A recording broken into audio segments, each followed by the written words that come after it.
हम आपको एक ऐसी खबर दिखाने वाले हैं जो इस समय पूरी दुनिया के मीडिया में, पूरी दुनिया के अखबारों में हेडलाइन बनी हुई है। और अगर आप किसी भी देश के अखबार को चेक करेंगे कल सुबह, तो आपको यह खबर दुनिया के हर अखबार में मिलेगी, हर देश के अखबार में मिलेगी। और वो खबर है साउथ कोरिया की सॉफ्ट पावर के बारे में। सॉफ्ट पावर के बारे में अगर हम बात करें तो भारत जैसे देश अपनी सॉफ्ट पावर को कभी ठीक से समझ नहीं पाए, लेकिन भारत से 5000 किलोमीटर दूर दक्षिण कोरिया अपनी सॉफ्ट पावर का इस्तेमाल करना अच्छी तरह से जानता है। दक्षिण कोरिया की सॉफ्ट पावर का नाम है के पॉप, यानी कोरियन पॉप। और आज की तारीख में कोरियन पॉप के सबसे बड़े ब्रांड एम्बेसडर हैं बीटीएस, यानी बैंगटन बॉयज। ये एक बैंड है के पॉप का, और इन सभी सदस्यों को, बीटीएस के सभी मेंबर्स को अमेरिका के राष्ट्रपति जो बाइडेन ने व्हाइट हाउस में मिलने के लिए बुलाया था। असल में कोविड के बाद से अमेरिका में एशियाई मूल के लोगों को लगातार निशाना बनाया जा रहा है, और वर्ष 2020 के बाद से वहां ऐसे लोगों के खिलाफ नस्लीय भेदभाव की 10,000 से ज्यादा घटनाएं हो चुकी हैं। मई 2021 में अमेरिका की संसद में इसके खिलाफ एक कानून भी बना, लेकिन इसके बावजूद इन घटनाओं को रोका नहीं जा सका। और इसलिए अब जो बाइडेन ने इन घटनाओं को रोकने के लिए बीटीएस से मदद मांगी है, और वो बीटीएस से मिले हैं। सोचिए कितनी बड़ी बात है कि अमेरिका जैसा देश, जो खुद को दुनिया की सबसे बड़ी सुपर पावर बताता है, वो अपने देश में एशियाई मूल के लोगों के खिलाफ नस्लीय भेदभाव को रोक नहीं पा रहा, और इसके लिए उसे बीटीएस की मदद लेनी पड़ती है।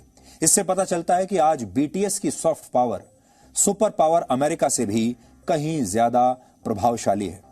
यहां दो और बातें नोट करने वाली हैं। पहली है कि इस मुलाकात के दौरान व्हाइट हाउस में एक प्रेस कॉन्फ्रेंस का भी आयोजन हुआ, जिसमें बीटीएस के सभी मेंबर्स ने अंग्रेजी में बात करने की बजाय अपनी मातृभाषा कोरियन में पत्रकारों के सवालों के जवाब दिए।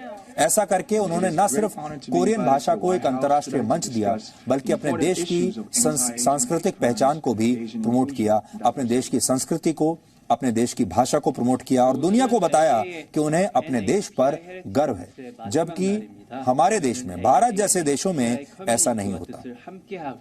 हमारे देश में आज भी लोगों को अपनी मातृभाषा में बात करने में एक अजीब सी शर्मिंदगी महसूस होती है, और हिंदी फिल्मों में काम करने वाले हमारे कलाकार भी अक्सर अंग्रेजी में ही बात करते हैं। इसके अलावा इस प्रेस कॉन्फ्रेंस में इतने पत्रकार मौजूद थे जितने राष्ट्रपति जो बाइडेन की अपनी प्रेस कॉन्फ्रेंस के दौरान भी नहीं होते। बीटीएस की सॉफ्ट पावर को आप इन तस्वीरों से आज समझ पाएंगे। ये व्हाइट हाउस का प्रेस रूम है जहां पर प्रेस ब्रीफिंग होती है। यहां पर बीटीएस बैंड के तमाम मेंबर्स थे, और खचाखच ये भरा हुआ था, क्योंकि अमेरिका व्हाइट हाउस में मौजूद अमेरिका के हर बड़े मीडिया हाउस का जो रिपोर्टर था, प्रतिनिधि था, वो इनसे सवाल पूछना चाहता था। 네, 신기한 것 같습니다. 그리고 이 모든 걸 연결을 시켜주는 음악이란 건 좀 참으로 훌륭한 매개체가 아닌가 싶습니다. It's an honor to meet you, Mr. President. Welcome to the White House. Come on up here, guys. This is an important month here in America. A lot of our Asian American friends have been subject to real discrimination. Hate only hides. When good people talk about it and say how bad it is, it goes down. So thank you. We want to say thank you sincerely for your decision, such as signing the COVID-19 Hate Crimes Act into law. So we just want to be a little help, and we truly appreciate the White House and the government's trying to find solutions. People care a lot about what you say, and what you're doing is good for all people. It's not just your great talent. It's the message you're communicating. It matters. Oh, wow. Hello, everybody. Good afternoon. So much excitement. I know it's the Fed chair meeting, right? I know. Yeah, Bloomberg. Yeah. Forget about me. I know, it's not about me. 네, 최근 아시아계를 대상으로 한 많은 증오 범죄에 굉장히 놀랍고 또 마음이 안 좋았는데요. 이런 일이 근절되는데 조금이라도 도움이 되고자 오늘 이 자리를 빌어 목소리를 내고자 합니다.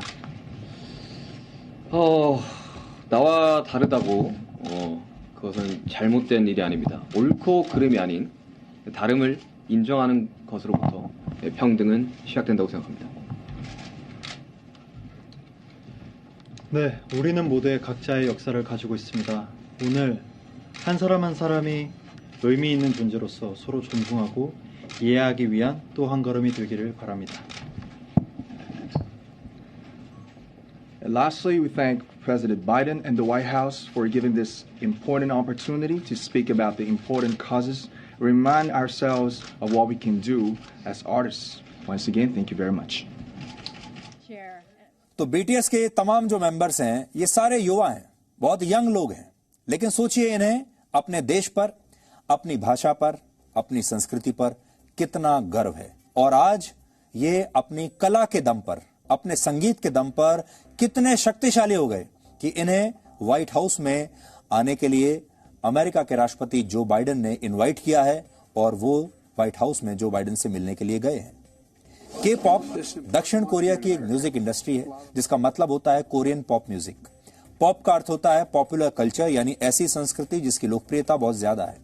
के pop दक्षिण Korea की soft power बन चुका है, यानी एक ऐसी ताकत जो दिखाई तो नहीं देती लेकिन महसूस होती है और उसका प्रभाव बहुत ज्यादा होता है। किसी भी हथियार से उसका प्रभाव कहीं ज्यादा है।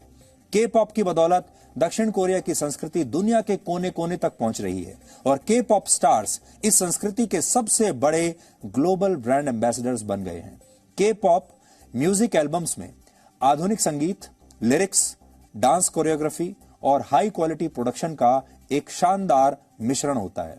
के पॉप पिछले 20 वर्षों से अस्तित्व में है, लेकिन इसे असली लोकप्रियता 2009 से मिलनी शुरू हुई जब दक्षिण कोरिया के वंडर गर्ल्स नाम के एक ग्रुप ने अपना पहला म्यूजिक वीडियो जिसका नाम था नोबडी इसे लॉन्च किया था।